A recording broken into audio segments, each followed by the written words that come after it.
Hai,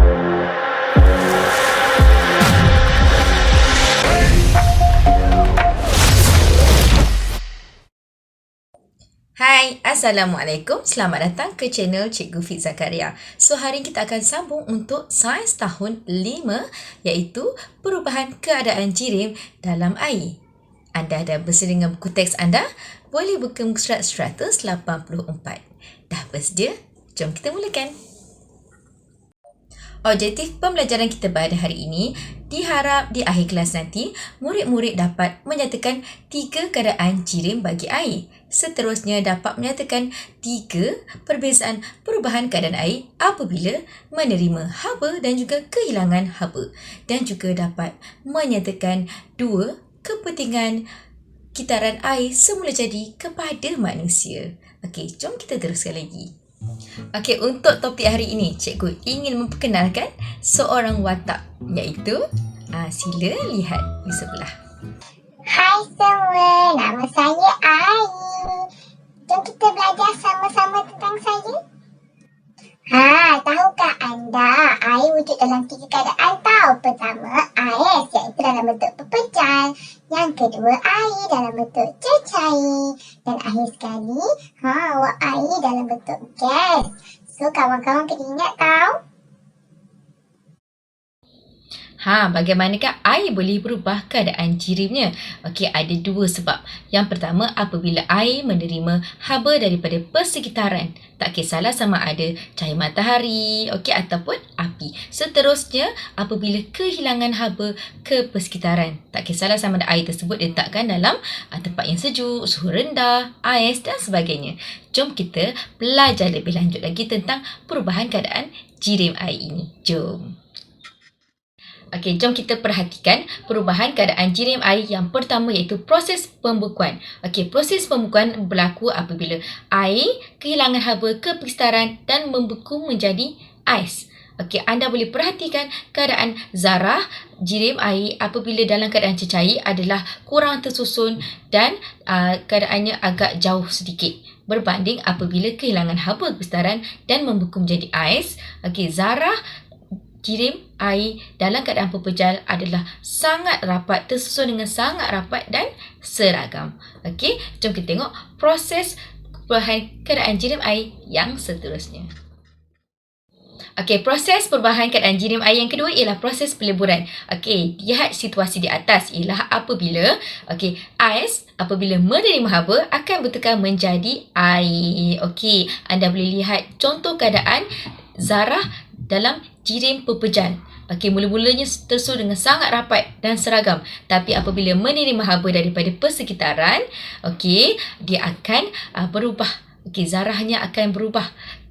Zarah dalam jirim cecair tersusun kurang rapat. Dan tidak tersusunlah sebenarnya berbanding dengan zarah dalam keadaan pepejal. Anda boleh lihat situasinya di atas ini. Okey, so tadi kita belajar pembekuan, kali ini kita belajar peleburan pula. Okey, so untuk peleburan, ingat daripada ais menjadi air. Okey, jom kita tengok proses yang seterusnya. Okey, proses yang seterusnya ialah proses penjejatan. Okey, proses penjejatan anda kena ingat berlaku di bawah sebarang suhu di bawah takat didih air. Okey, takat didih air ialah 100 darjah Celsius. Okey, kena ingat Okey, proses penjejatan berlaku apabila air menerima haba dari persekitaran dengan syarat suhunya di bawah takat didih air dan bertukar menjadi wap air. Okey, anda boleh lihat contoh keadaan zarah dalam jirim cecair. Pada mulanya tidak tersusun dan kurang rapat.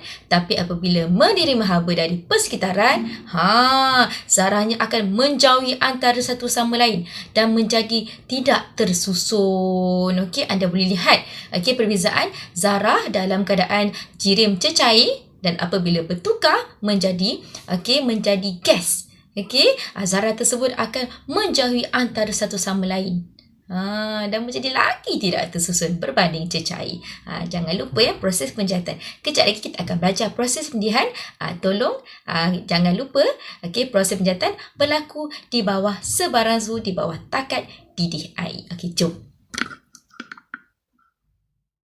Okey, proses seterusnya ialah proses pendidihan. Okey, proses pendidihan perbezaannya dengan proses penjatan berlaku pada suhu takat didih air iaitu 100 darjah Celsius. Okey, proses pendidihan berlaku apabila air berada pada takat didih air iaitu 100 darjah Celsius dan akan bertukar menjadi wap air. Okey, anda boleh lihat susunan zarah cecair sebelum menerima haba adalah kurang tersusun dan kurang rapat.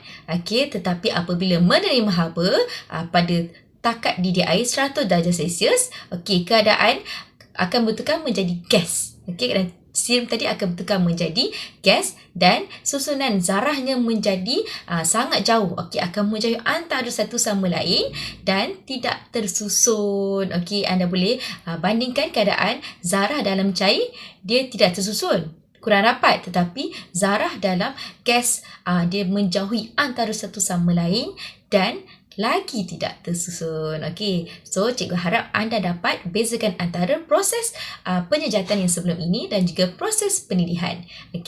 Jangan lupa proses pendidihan pada takat didih air 100 darjah Celsius. Jom ke seterusnya.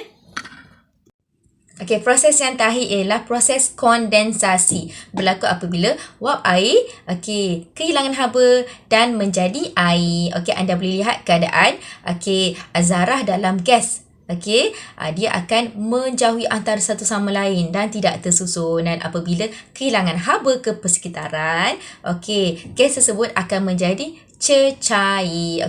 Zarah dalam keadaan cecair pula, dia tidak tersusun dan kurang rapat, tapi masih rapat sedikit berbanding daripada zarah dalam gas tadi. Jangan lupa proses kondensasi apabila wap air akan kehilangan haba dan menjadi air. Gas pula bertukar menjadi cecair apabila kehilangan haba. Alright. Jom kita ulang kaji. Proses perubahan keadaan dalam jirim air daripada pepejal akan menerima haba dan menjadi cecair. Proses ini dinamakan proses peleburan. Seterusnya apabila cecair akan bertukar menjadi gas.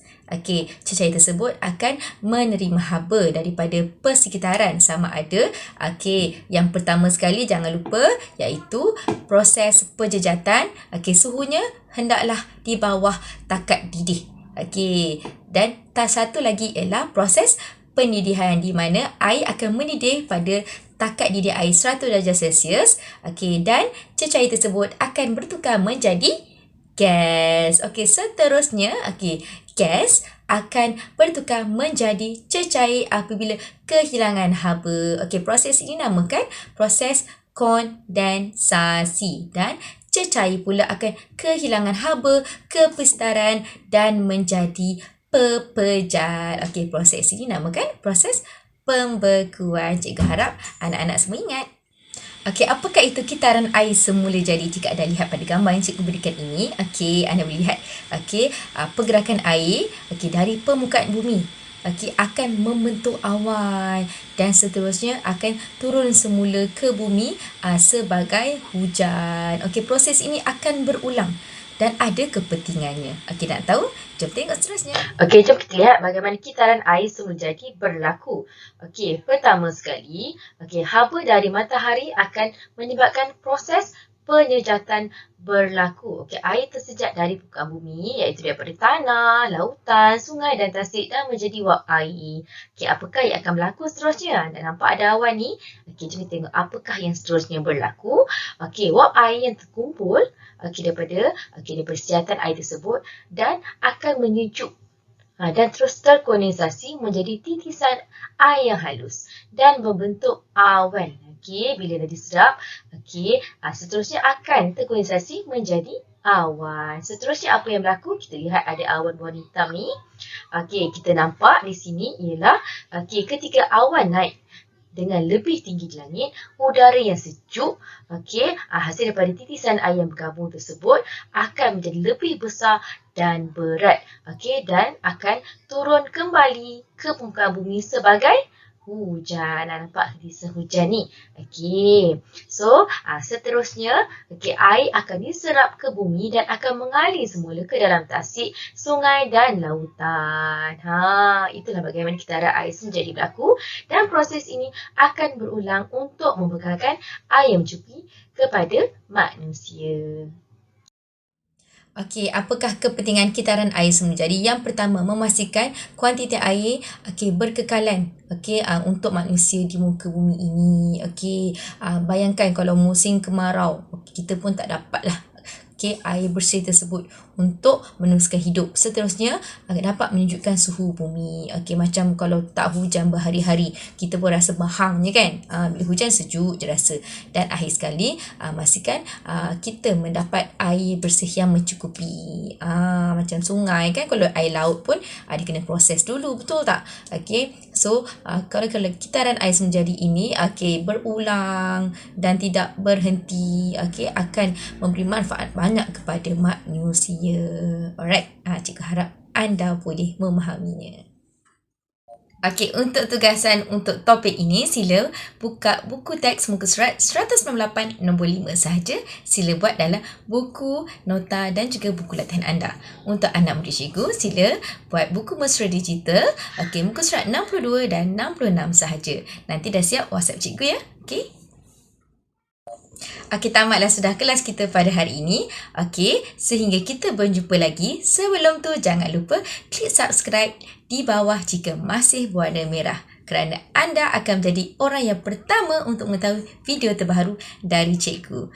Terima kasih kerana sudi menonton video cikgu. Sehingga kita berjumpa lagi. Assalamualaikum. Bye.